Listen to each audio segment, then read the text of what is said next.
અરે ભાઈ બહારની પાવભાજી તો બહુ ખાધી હશે પણ જે અમે જુવાનિયા લોકોએ જે દેશી ચૂલા પર ધબધબાવી બોલાવી છે ને ભાઈ એવો સ્વાદ તમને બીજે કશે ન મળે. જુઓ આજે રસોડામાં કેવો રાડો ફાયડો છે તે. બહારની પાવભાજી તો બહુ ખાધી હશે પણ આજે અમે દેશી ચૂલા પર જે ધબધબાથી બોલાવાના છે ને એટલે સીધા પહોંચી ગયા દુકાને મસાલો લેવા સારું. તો ફાઇનલી મસાલો લઈ લીધો છે અને હવે આપણે નીકળ્યા ઘર તરફ. બધો સામાન લઈને ફાઇનલી આપણે આવી ગયા ઘરે. અહીંયા ગેસ વ્યાસ ન ચાલે ભાઈ. This is a village. ભાઈ બંધો લોકોએ સીધો દેશી ચૂલો સળગાવીને બટાકા બાફા મૂકી દીધા. હવે બટાકા બાફા એટલી વારમાં ગરમી બહુ હતી એટલે બધાએ ઠંડાની મોજ લીધી. ઠંડુ પૂરું થતાની સાથે બટાકા પણ બફાઈ ગયા એટલે અમારી ગેંગ લાગે વળી બટાકા છોલવા હારું. બીજી બાજુ એકદમ ઝીણી શાકભાજી સમારવાનું કામ ચાલતું હતું અને હવે બીજી બાજુ તપેલામાં તેલ ગરમ કરીને જીરા અને રાઈનું વઘાર કરવાનું કામ ચાલતું હતું. વઘાર ફૂટ્યો એટલે સીધી અંદર નાખી દીધી ડુંગળી. ડુંગળી ચડે એટલી વારમાં બીજી બાજુ બટાકા મસ્ત મેશ કરી નાખ્યા. ડુંગળી પ્રોપર ચડી ગઈ એટલે અંદર નાખી દીધા મસાલા અને મસાલા નાખ્યા પછી જે તપેલામાંથી વરાળ નીકળતી હતી ને એને જોઈને જ પાણી આવી ગયું હતું મને તો મોડામાં. મસાલો મિક્સ થઈ ગયો એટલે અંદર ગયા મસ્ત લાલ લાલ ટામેટા અને હવે વારો આવ્યો આપણા મેઇન ઇન્ગ્રેડિયન્ટ એટલે કે છુંદેલા બટાકા. અને ફ્રેન્ડ ધીમા તાપે ચૂલા પર ઉકળતી પાવભાજી ના ક્લોઝઅપ લુક જોવો તમે.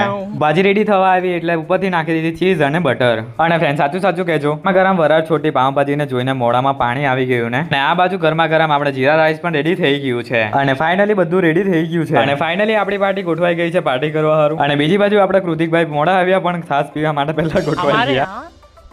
મેં પણ જગ્યા લઈ લીધી અને મસ્ત લીંબુ નીચાવ્યું અને પાવભાજીનો પહેલો બાઈટ તમે ચાખી લેલો. સ્વાદ તો એવો છે ને ભાઈ કે હોટલની પાવભાજી પણ ભૂલી જવાય. અને બીજી બાજુ આપણી પાર્ટી મસ્ત મોજથી ખાઈ રહી છે અને આજને સારું રાખીએ આટલું જ. બ્લોગ ગમ્યો હોય તો લાઈક શેર એન્ડ ફોલો કરી લેજો and thank you so much for watching. Bye bye.